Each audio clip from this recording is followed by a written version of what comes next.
ابروکل حولره کسکی خشکاخو گل زاوای خو کشتیه جارا کادی کارسات کادی لعوی باشاری اف کشه که خزانیه وکود بیجن لچه بویه اگر و اف گنجه بریارا کشتنا خشکاخو خینو گشته خو والقل حفجينا بدات افينكو هند بينن سمية وزكريانا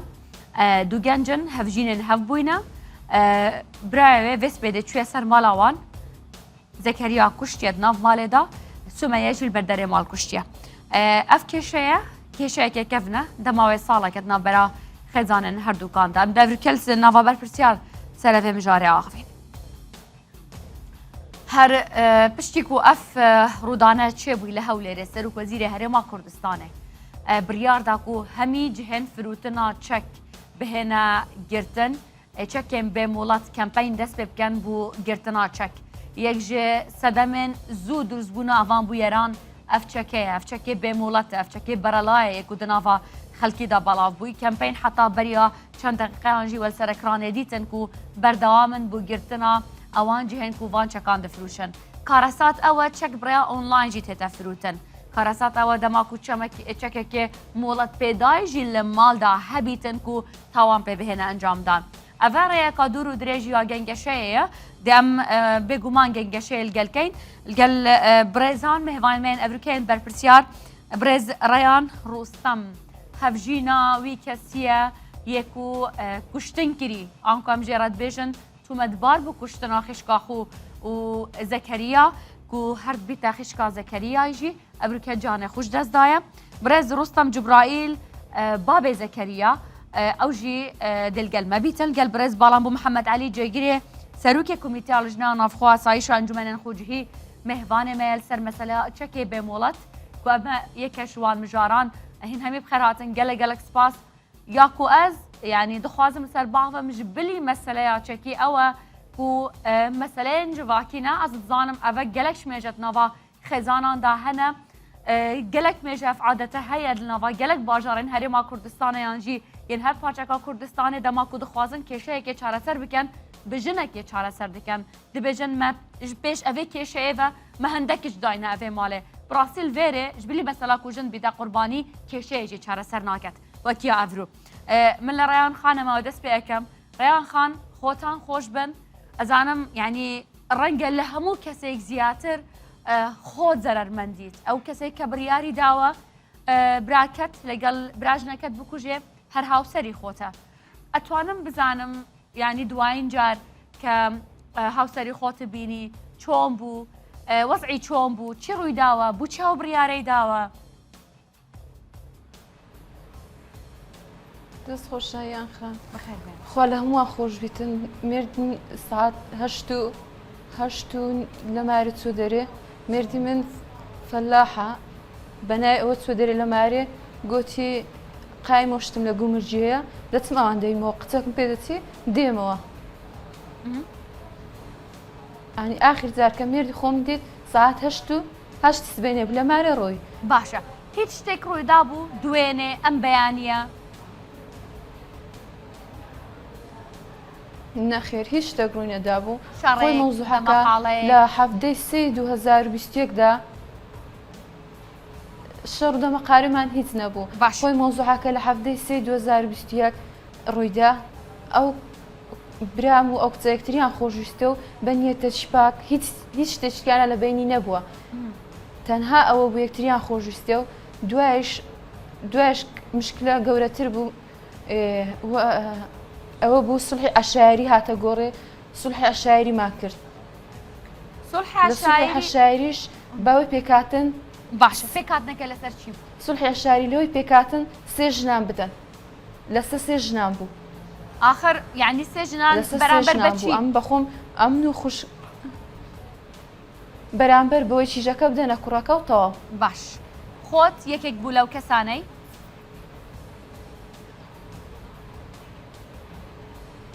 ئەمن یەکێک بووم بەرێ لەو کەسانەی ئەمن بووم و پلکم بوو لەگەر خوشکەکەم بەس خوشکەکەم یان هێشتا یانی نەگۆستەوە بەس ئەمن و پلکم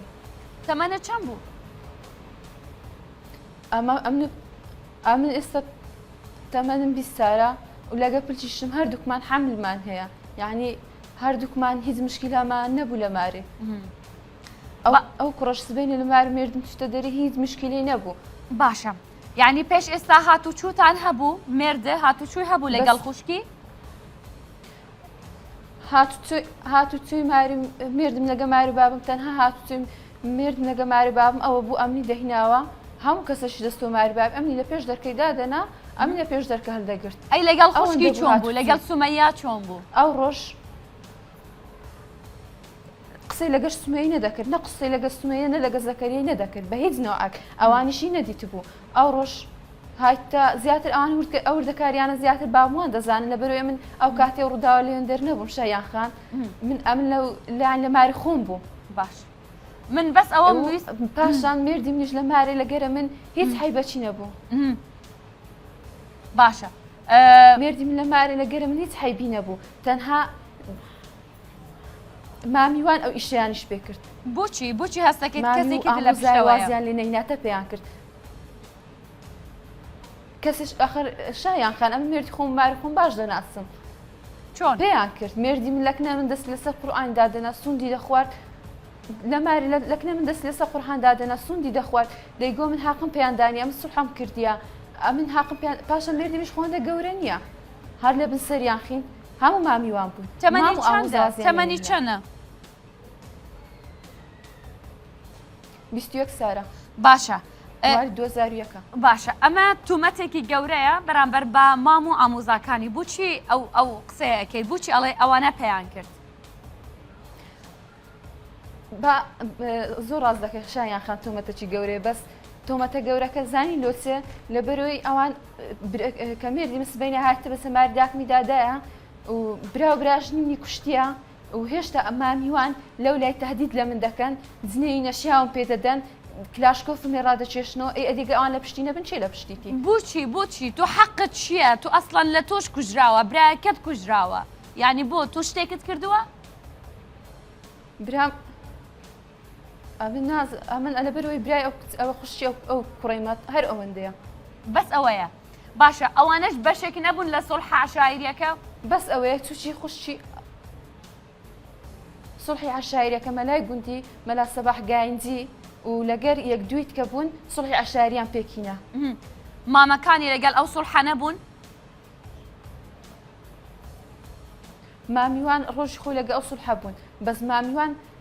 نیەتیان باش نەبوو. بۆچی هەر مابیان باشە بۆچی ئەو لە دریان هەبوو بۆچی یعنی لەبەرچی ئاخر هاتوون بە حەڵاڵی داوای سومایان کردووە چۆن ئێوە بە ئێوەیاندا بۆچی لە دژی ئەوان هیچ و کارێکی تر هەیە؟ شەهیان خان ئەمە داوای سومێمان نەکردیە ئەمە داوای سومێمان نەکردی سومەیە بە برینداری ئەسڵەن بە برای منیاندا بۆچیمان بە برینداری بە سێژن قبولمان کرد. برینداری چۆن پێم بڵێ پێش ئێستاش هەوڵی کوشتنی دراوە؟ بریندار کرابوو بەری ئەو کاتی و قەزیێش هەوڵی کوشتنیدایە بەس دەرێن بە خۆی بووە. کێ هەوڵی کوشتنیدا؟ ئەو کاتیش سێ گوڵەی ئەو براژنی من لەکنە خۆم لەکنەمە دەرێ ئەم بە خۆم هەوڵمدای خۆم بکوژم و پێشتریش بریندار کرایە براژنم ئەو یەکەم جاری نییە پێش ئەوی سڵح بکەین ئەو کاتی و قەزیە ڕوویدا ئەوان بریندار کرابوو لەکنەوان. باشە پرسیارێک بە برینداری لە خەستەخانەی وەرمانگرت. باشە من فەرموو من یەک پرسیار لە یەکەم پێش ئەو بچمە لای باوکە بە ڕێزەکەت پرسیار مەبەستم هیچ نییە یعنی کێشت بوو دروست ببێ پرسیارێکی زۆر شخصیشە ئازادیت ئەگەر بە وەڵام دەیتیانە لە کچێک بۆ کچێک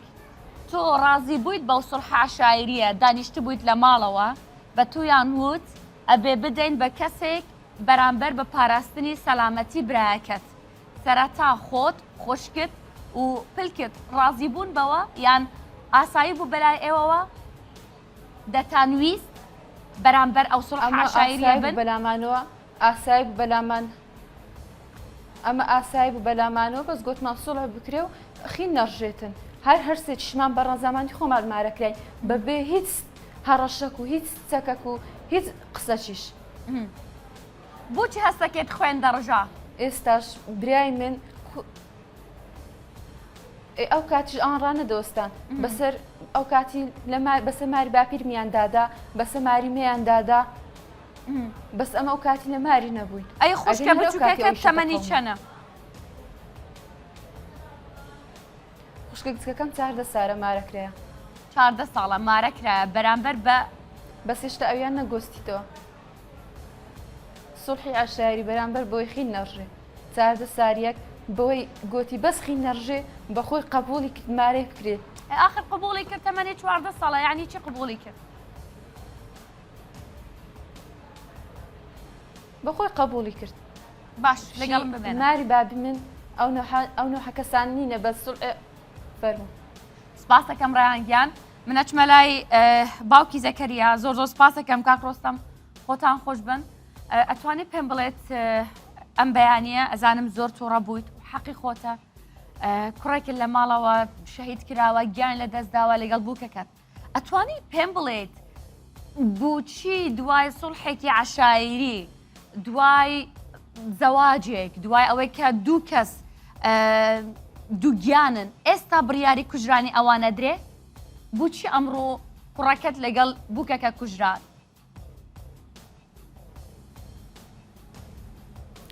سەرەتا بەخێر بێ شەیخان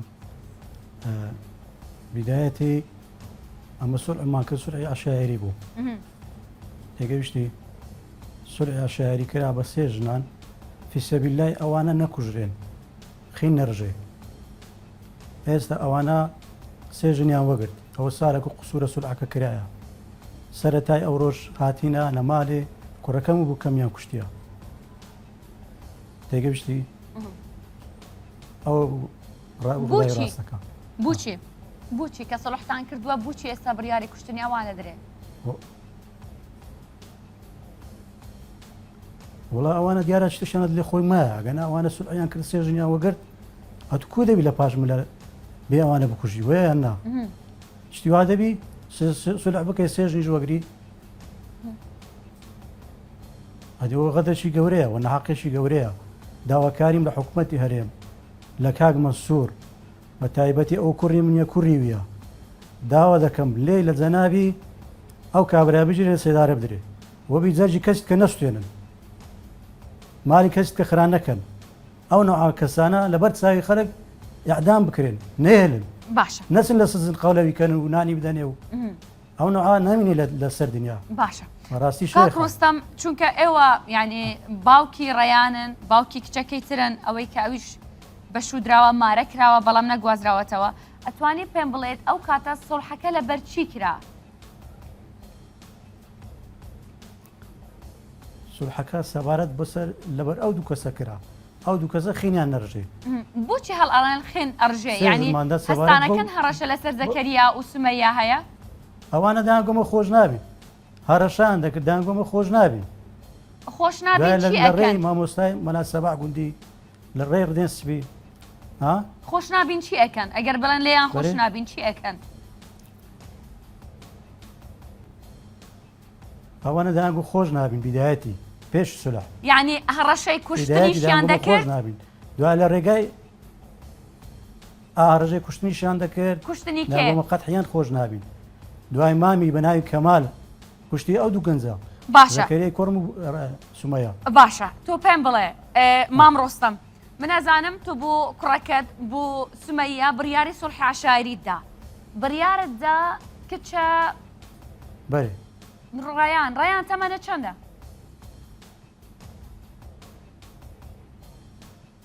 چەندە تەمەنی ببورن؟ ڕەیان تەمەنی 2004 باشە یعنی 2004 بە یعنی 18 ساڵە ئێستا خوشکێکی ڕەیانیش تەمەنی 14 ساڵە پارس باش 2002 20 ساڵە 20 ساڵە ئەو کاتەش خوشکی 13 ساڵان بوو بڕیارتدا کچێکی 13 ساڵانت لەگەڵ کچێکی 19 ساڵانت بدەیت بە شوب دڵە یعنی لای تۆ ئاسایی بوو وەکو باوکێک؟ لا لای من ئاسایی نەبوو بەس سەبارەت بە ڕوحی ئەو دوو کەسە بوو دان نەکوژێن دا سولح بکرێت سڵحەکەشیان بە سێژن بوو ئەی لە دایانگۆ ئەمە سێژنمان دەوێت مشکلەکە هەندێک باشە سێژنتان دوو ژن و منداڵێکتان داوە بەوان ئێستا چیان دەوێت؟ بەێ بە زەیتون نەگۆزرایەوە زەیتونیان نەبردیە خوشکەکەم و ڕێیانی شیژم ئەویان گۆزیتەوە باش لە ڕێی سوڕحی عشایری کرایە داواکارم لە حکوومەتی هەرێم ئەو نوع سوڵحەیە نەمینێت بە عشایری دەفەرموو مامۆستە سەباح ئەوە سوڵحی عشاری ئەوە دەستەڕاستی وان بوو باشە ئەدی دەستەڕاستی وان بوو ئەوە سوڵحەکە ئەو کردیتی باشە من قسەیەک ئەەکەم ببوورە ئەگەر ناخۆشیش بێت بەڵام خۆشت ڕازی بووی بەو سوڵح عشایریە ئێستا پەشێمانیت بەرێ بەرێ ئێستا ئەرێوە لە پەشیمان ئەرێوە بزانی باوهایە من سوڵحم نەدەکرد باش لەگەڵم بمێنە مام ڕۆستەم مردبانە بیان گوتە بە کاکە ئەمە سلوع ناکەین باش تێگەم مەمنونتم مام ڕۆستەم ئەگەڕێمەوە لای ئێوە دوای قساکەم لەگەڵ کاک باڵام بوو بەخێر بێن زۆر سپاسانەکەم یەکەم شت ینی بوو بینەران ئەوە ئەڵێم ینی من ناڵێم با کێشەکان چارەسەر نەبن پێش دادگا هەندێک جار هەیە باشە کێشەکان چارەسەر ببن بەڵام نەک بەو نەوعە من لەگەڵ ئەوەم زیاترین کەیسەکان بچنە دادگا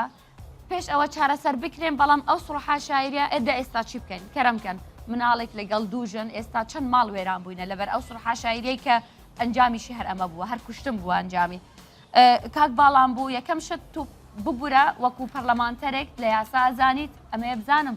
سڵحی عشایری ینی چەند نەخوا لە دادگا شتێکی یاساییە یاسایی نییە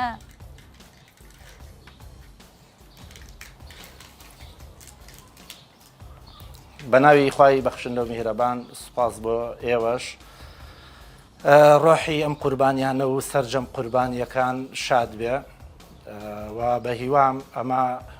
دوا قوربانی بێ و ئیتر خەڵک بیر لەوە نەکەنەوە کە لە دەرەوەی یاسا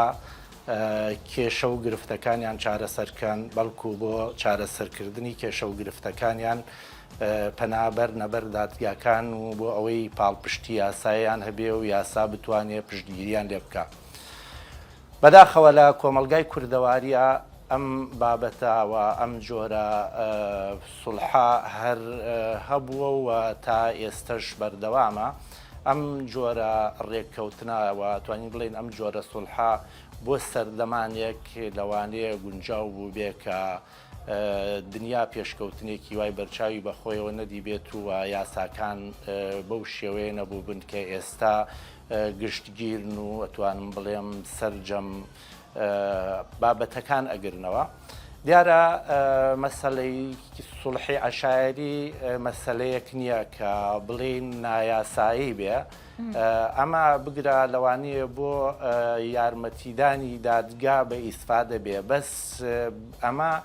بریتی نییە لەوەی کە تۆ ئەگەر سوڵحی عشایریت کرد پەنا نەبیتە بەر دادگا باشتر وایە دوای ئەوەش کە بە شێوەی عشایری ڕێککەوتن ئەکرێ لە دادگاکان ڕێککەوتن بکرێت. تێگەم سپاس دەکەم بۆ ئەوڕایەت کاک باڵام بوو لە پەرلەمان مەسەلەی هەموارکردنەوەی یاسای چەک لە هەرێمی کوردستان ئەمڕۆژ بڕیاری زۆر دراوە لەلایەن سەرۆکی حکوومەت لەلایەن وەزیری ناوخۆوە ئەتوانم بزانم ئێستا ئەو کەمپینە دەست پێکا بوو دەست بە سەرداگرتنی چەکی بێمۆڵەت ئەم یاسایە تازەیە چی لە ڕێکخستنەوەی هەڵگرتنی چەک ئەگۆڕێ لە هەرێمی کوردستان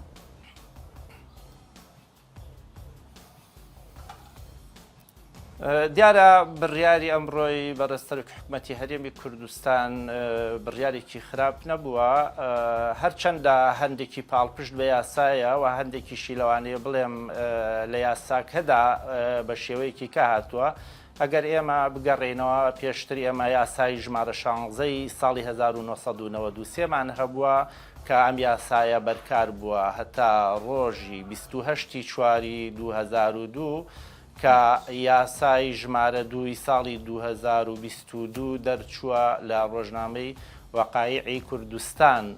بڵاو کراوەتەوە لە ژمارە 282. ئەم یاسایە ئەتوانم بڵێم گرنگی بە سەرجەم بابەتەکان داوە هەرچەندە ئەتوانم بڵێم لە یاساکەی پێشتریشە ئەم بابەتانە هەبوون بەڵام بە شێوەیەکی باش هەموو بابەتەکان دیاری کراوە کێن ئەوانەی کە ئەتوانن دەستبەرداری چەک بکەن و مۆڵەتەکان ئێمە چوار جۆر مەڵەتمان هەیە لە هەرێمی کوردستان کە لە یاسای ژمارە 2 ساڵی 2022 داهاتووە یاستای دەستەبەرکردن و هەڵگرتنی چاک یاسای کردنەوەی شوێنی مۆڵەت ئەفوو ببوورە مۆڵەتی شوێنی کردنەوە فرۆشتنی چاک مۆڵەتی شوێنی چاککردنی چەک ئەمانە طبعاً هەمووی بە یاساڕێک خراون و ئەو کەسانەش کە مۆڵەتیان پێ ئەدرێ بە هەمان شێوە دیاری کراون کە کەسێک ئەگەر بێوێ مۆڵەتی چەک وەرگێ لە دەسەڵاتی مۆڵەتدان پێویستە عێراقی بێت پێویستە تەمەنی 21 ساڵی تەواو کرد بێت و پێویستە لە ڕووی عەقلی و لە ڕووی دەرونیەوە تەواو بێت و دیارە بۆ مۆڵەتدانەکانی کەش بە هەمان شێوە بەڵام طبعاً سزاشی داناوە بۆ ئەو کەسانەی کە چەک بە بێمۆڵەت هەڵ ئەگرن و ئەو کەسانەشی کە چەک بە بێمۆڵەت دەست بەردارەکان باش گرنگەوەیە ئێمە بزانین چۆن ئەتوانین بە شێوەیەکی باش دیاردەی دەستەبەرداربوون یان هەبوونی چەک لە هەرێمی کوردستاندا بنەبڕ بکەین ئەمەش پێویستی بە ماندووبوونی زیاتری حکوومەتی هەرێمی کوردستان هەیە لەو ڕووەوە کە تەنها بنبڕکردنی چاک وابزانم ڕێگر نابێت لەوەی کە تاوانەکان بنبڕ بکرێن یان کەم بکرێنەوە بەڵکو هاوتەریب لەگەڵ ئەمە ئەرچی حکوومەتی هەرێمی کوردستانە کە بە هەوڵی ئەوە بدات ئەمنیەت و ئاسایش بە ڕەهایی بۆ دانیشتوانی هەرێمی کوردستان بەرقەرار بکات بۆ ئەوەی دانیشتوانی هەرێمی کوردستان ترسی ئەوەیان نەبێت کە بەداخەوە بەم شێوازە هێرشی ناڕوا بکرێتە سەریان و قوربانیان لێ بکەوێت باشە بە کورتی کاک باڵنگ بوو ئەتوانی پێم بڵێت مەسلەی کڕین و فرشتنی چەک ئۆنلاین ئەوەش هەیە ئێستا ئەم یاسایە ئەتوانێ ئەوەش کەم بکاتەوە؟ من ئەمەوێ لێرەدا یەک شت بڵێم طبعاً هەموو بابەتێک لە یاسادا باسکراوە بە دڵنیاییەوە کە تۆ ئەڵێی چەک بە ئۆنلاین بێ یان بە کۆنتاکت بێ ئەمە هەمووی ئەگرێتەوە و من ئەمەوێ لێرە یەک شت بڵێم یعنی بەداخەوە ئێمە لە هەرێمی کوردستان کێشەمان لەسەر ئەوەیە کە ئەتوانم بڵێم سزاکان جێبەجێ ناکرێت ئێمە ئەگەر سیر بکەین لە مادەی 5 لە یاسای ژمارە 23 ساڵی 2007 بڵین دەسەڵاتی دادوەریان دەسەڵاتی دادگای دیاری کردووە کە ئەڵێ دادگاکان دەسەڵاتیان بەسەر سەرجەم کەسانی ئاسایی و کەسانی معنەوی تەنهانەت حکوومەتیشدا هەیە تایبەتمەندن بە یەکلاکردنەوەی کێشەکان و تاوانەکان تا ئێرە دەسەڵاتی دادوەریە تا ئێرە دادگاکان هەرکەم تەرخەمیەک هەبێ ئەوان لێی بەرپرسن و پێویستە ئەوان هەوڵ بدەن کە سەرجەم ئەو کێشە و تاوانانە هەیە یەکلاییان بکەنەوە لە دوای یەکلاکردنەوەی لە دادگاکان ئەرکەکە ئەکەوێتە سەرشانی حکوومەت و سەرشانی سەرۆکایەتی هەرێمی کوردستان بۆ جێبەجێکردنی سزاکان زۆر زۆر سپاسکاک باڵام بوو ئەچمە لای ڕیان پێم بڵێ ئێستا لە ماڵی باوکتی یان لە ماڵی هاوسەرەکەتی ببوورە بۆ ئەو شوێن بۆ ئەو پرسیارە ئاسای یەشەیان خان ئەمن نیورانی گەشتنە ماری داکەم ینی ماری بابم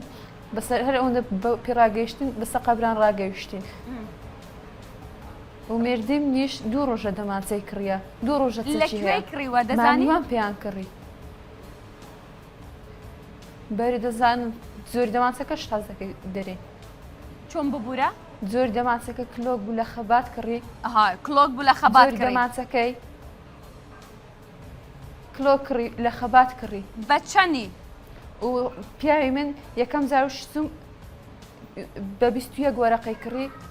پیاوی من یەکەم زاوشتم چەچی هەبوو بەس دوای من پێم فرۆشت ئەو 2 ڕۆژەی یعنی زۆر تێکچوو بوو ماری هەر لە ماری مامیوانی بوو پێم گوتی ئەم ئەها دەیوێ ئەڵێ چی؟ خۆی وتی مامم ئەوها دەڵێ؟ گوتی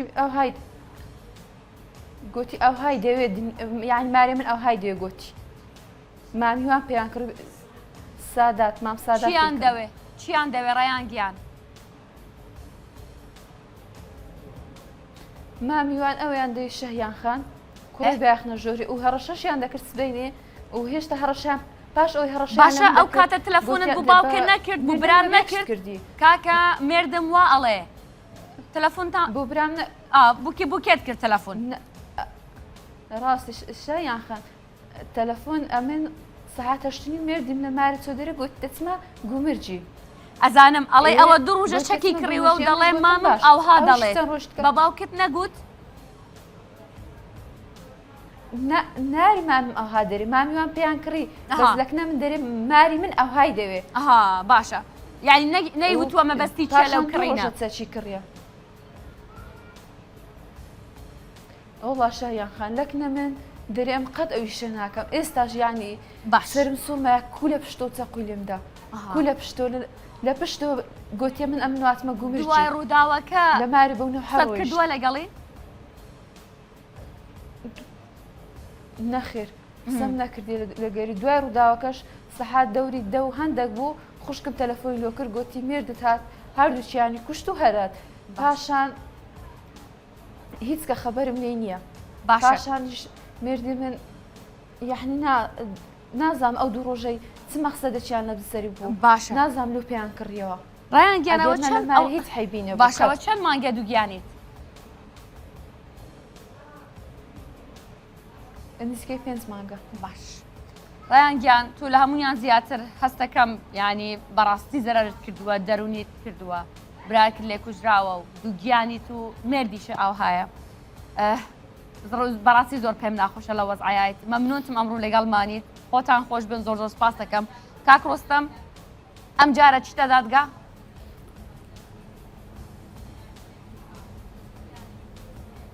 بەرێ ئەچێ دادگا ئەم جارە شەیخان بەرێ بەرێ هەرێ وەلە سکارم بەیان تۆمار هەیە بە تایبەتی لە مامەکانی لەو کوڕا کەوا داواکاریم لە کاک مەنسوور هەیە بە تۆنترین سزا سزایان بدە زۆر سپاس بە سزای خۆیان بگەن هەر کەسێک هەر هەر یەکەچیان قسەی تێدایە لەگەرن